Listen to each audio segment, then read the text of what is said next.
நான் இன்னைக்கு செய்ய போகிறது முருங்கைக்கீரை பொரித்த குழம்பு.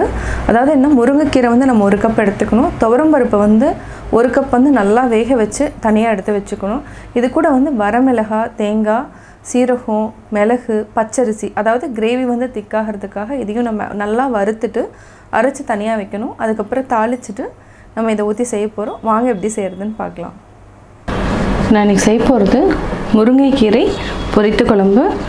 தேவையான பொருட்கள்: 1/2 டீஸ்பூன் கடுகு எடுத்துக்கலாம், தேவையான அளவு ஆயில் எடுத்துக்கலாம், உப்பு தேவையான அளவு, முருங்கைக்கீரை வந்து 1 கப் எடுத்திருக்கேன். இதிலேருந்து கொஞ்சமாக, அதாவது நெல்லிக்காய் அளவில் பாதி இருந்தாவே போதும். புளி கரைசல் எடுத்து வச்சுருக்கேன். 1 கப் வந்து துவரம்பருப்பு, அதாவது 50 கிராம்ஸ் வந்து வேக வச்சு எடுத்து வச்சுருக்கேன். தேங்காய் 1/4 மூடி, மிளகு வந்து 1/2 டேபிள் ஸ்பூன், சீரகம் 1 டேபிள் ஸ்பூன், இதுக்கு வந்து பச்சரிசி வந்து 1/2 டேபிள் ஸ்பூன் எடுத்திருக்கேன். 3 வரமிளகாய், பூண்டு வந்து ஒரு 5 பல் எடுத்துக்கலாம்.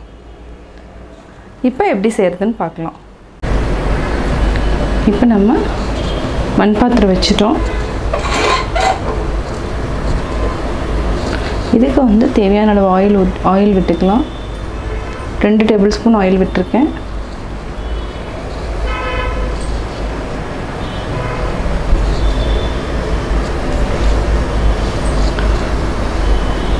ஃபஸ்ட்டு நம்ம கடுகு போட்டுக்கலாம். நீங்கள் பெருங்காயம் வேணாலும் ஆட் பண்ணிக்கலாம்.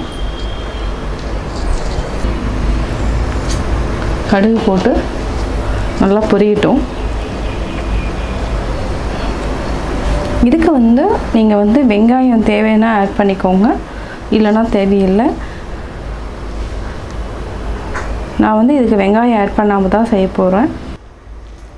கடுகு நல்லா பொரிய ஆரம்பிச்சிருச்சு.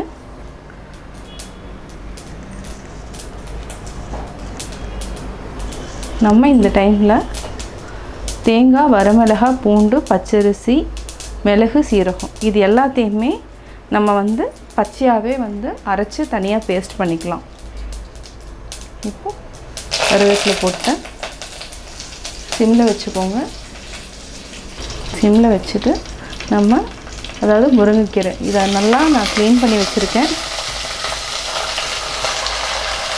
நல்லா போட்டுட்டு லைட்டாக நம்ம வதக்கிக்கலாம்.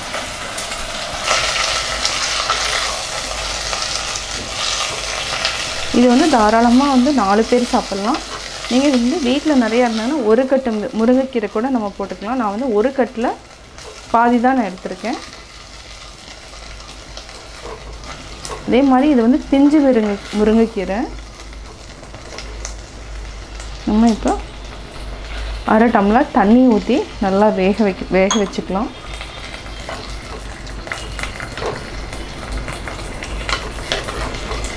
இது வந்து ஒரு 5 மினிட்ஸ் வந்து சிம்மில் வச்சுட்டு நல்லா வேகட்டும். கலர் நல்லா டார்க் கலர் மாறும். அதுக்கப்புறம் நம்ம அதை அரைச்சதை ஊற்றிக்கலாம். கீரை வந்து 3/4 வாசி நல்லா வெந்துடுச்சு. கலரும் நல்லா மாறி இருக்கு. இப்போ வந்து நம்ம தேங்காய், வரமிளகாய், பூண்டு இதெல்லாம் அரைச்சி வச்சுருக்கிறத நம்ம நல்லா மிக்ஸ் பண்ணிக்கலாம். பச்சை வாசம் நல்லா போகணும்.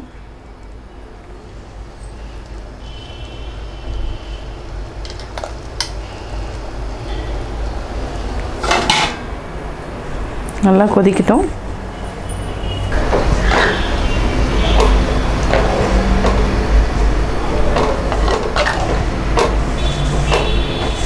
இதுக்கு வந்து என்னென்னா சாம்பார் பொடி எதுவுமே ஆட் பண்ண வேண்டியதில்லை. நம்ம மிளகு, வரமிளகாய், சீரகம் இந்த 3 மசாலாமே நல்லா டேஸ்ட்டு கொடுக்கும்.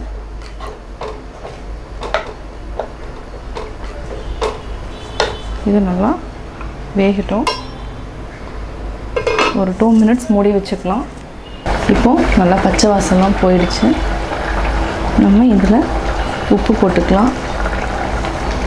உப்பு போட்டுட்டு, அதாவது புளிக்கரைசல் ஆல்ரெடி நம்ம எடுத்து வச்சுருக்கோம், இதையும் நம்ம மிக்ஸ் பண்ணிக்கலாம். இதை நல்லா மிக்ஸ் பண்ணிவிட்டு ஒரு கொதி வரட்டும்.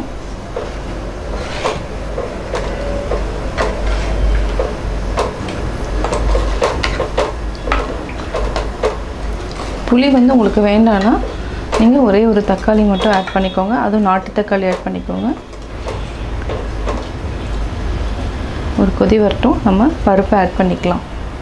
புளி ஊற்றிட்டு ஒரு 2 நிமிஷம் நல்லா கொதிச்சிடுச்சு. அதே மாதிரி தேங்காய் அந்த பச்சை வாசம் எல்லாமே போயிடுச்சு. இப்போ நம்ம பருப்பு ஆட் பண்ணிக்கலாம். இது வந்து தாராளமாக 4 பேர் சாப்பிட்றதுக்கு தான் நான் செஞ்சுருக்கேன். தேவைன்னா நீங்கள் வந்து பருப்பு வந்து இன்னும் கொஞ்சம் கூட அதிகமாக ஆட் பண்ணிக்கலாம்.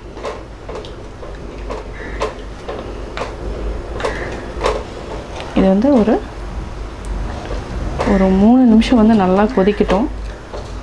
இது வந்து ஹை ஃப்ளேம்லேயே இருக்கலாம். நல்லா கொதிச்சிருச்சுன்னா நம்ம ஆஃப் பண்ணிக்கலாம். மூடி வச்சுக்கலாம்.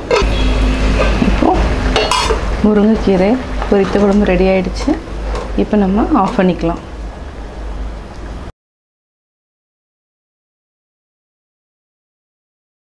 நான் முருங்கைக்கீரை குழம்பு எப்படி செஞ்சேங்கிறத பார்த்தீங்க. கட்டாயம் உங்களுக்கு பிடிச்சிருக்கும். இதில் வந்து கால்சியம் நிறையா இருக்குது முருங்கைக்கீரையில். அதே மாதிரி அனிமிக் இருக்கிறவங்க அடிக்கடி எடுத்துக்கலாம். நீங்களும் வீட்டில் ட்ரை பண்ணி பார்த்துட்டு உங்களுடைய கமெண்ட்ஸ் எனக்கு சொல்லுங்கள். பிடிச்சிருந்தா லைக் பண்ணுங்கள். மறக்காமல் எங்கள் சேனலை சப்ஸ்கிரைப் பண்ணுங்கள்.